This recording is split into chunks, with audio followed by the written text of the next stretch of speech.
महिलाओं को निशाना बनाने वाला सरफिरा गिरफ्तार। उत्तर प्रदेश के गोरखपुर में एक ऐसे अपराधी को पुलिस ने गिरफ्तार किया है जिसके बारे में कहा जा रहा है कि वो साइको है। यूं तो उसका पेशा चोरी है, लेकिन उसके निशाने पर महिलाएं होती हैं जिन्हें चोट पहुंचाकर उसे मजा आता है। पुलिस की माने तो ये चोरी के इरादे से घरों में घुसता है और अगर सामने कोई महिला या युवती आ गई तो उस पर बेरहमी से वार कर देता है।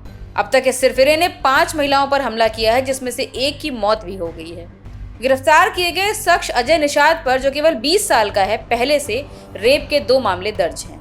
देखिए, जनपद गोरखपुर के थाना जंघा क्षेत्र में विगत 4 महीनों में एक ही पैटर्न पर कुछ घटनाएं हो रही थी, जिसमें रात के समय पर 1 से 4 बजे के बीच के समय पर कोई एक अनजान व्यक्ति घरों को टारगेट कर रहा था और वहां पे सो रही महिलाओं के ऊपर प्रहार कर रहा था, उनको इंजरी हो रही थी और फिर वो वहां से भाग जा रहा था।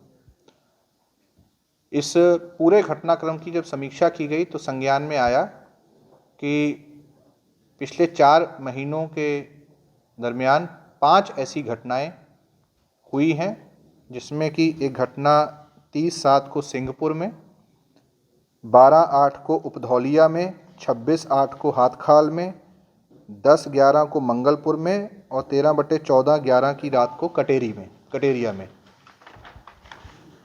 पहली ही घटना से लेकर के अभी तक थाने की टीम द्वारा, हमारे SP north, CO Chauri Chaura व एसओजी और सर्विलांस की टीम द्वारा लगातार घटनाओं की रोकथाम के लिए अभियान चलाया जा रहा था। रात्रि के समय पर पुलिस के साथ साथ स्थानीय जो निवासी हैं, ग्राम प्रधान हैं और अन्य जो सहयोगी लोग हैं, उनके साथ निगरानी भी की जा रही थी। इसके अलावा ग्रामवासियों को इसके संबंध में जागरूक भी किया जा रहा था, सेंसिटाइज भी किया जा रहा था। बीच में 1.5-2 महीने का इसमें गैप आया था और रिसेंटली 9/10 की रात में घटना हुई थी और फिर 13/14 की रात में घटना हुई। इस घटना के सभी पहलुओं की जांच की गई, घटनास्थल का निरीक्षण किया गया, आसपास के सीसीटीवी कैमरास को खंगाला गया और कई संदिग्धों से लगातार पूछताछ हुई। इस सारे कार्रवाई के बाद, इस सारे प्रयासों के बाद इस घटनाओं का सफल अनावरण कर लिया गया है। इस घटना के मुख्य अभियुक्त अजय निषाद 20 वर्षीय जो युवक है, उसको अरेस्ट किया गया है। वो इसी थाना क्षेत्र के मंगलपुर गांव का रहने वाला है और मंगलपुर गांव है जहां पर इन 5 में से एक घटना भी उसके द्वारा कारित की गई। इसकी पूछताछ में इसके द्वारा इन सभी घटनाओं करने को कबूल लिया गया है। एविडेंस के तौर पर देखा जाए तो इन घटनाओं से संबंधित जो सीसीटीवी फुटेज हैं, उसमें उनकी प्रेजेंस अप्रूव हो रही है।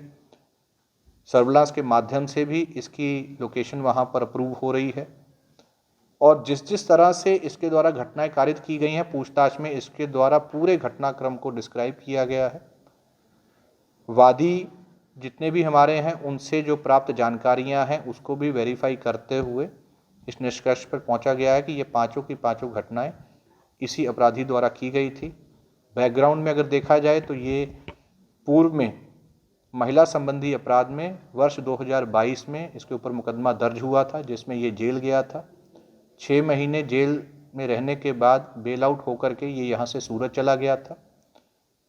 इसी वर्ष ये वहाँ से वापस आया था और उसके बाद कुछ चीज़ों को लेकर के इसमें दिमाग में जो भी बात चल रही थी, तो इसके द्वारा ये घटनाएं कारित करना शुरू किया गया। इसके द्वारा जो पुलिस की एक्टिविटीज़ है उसको भी वॉच किया जा रहा था, उसके बच के ये प्रयास करता था कि घटना की जाए।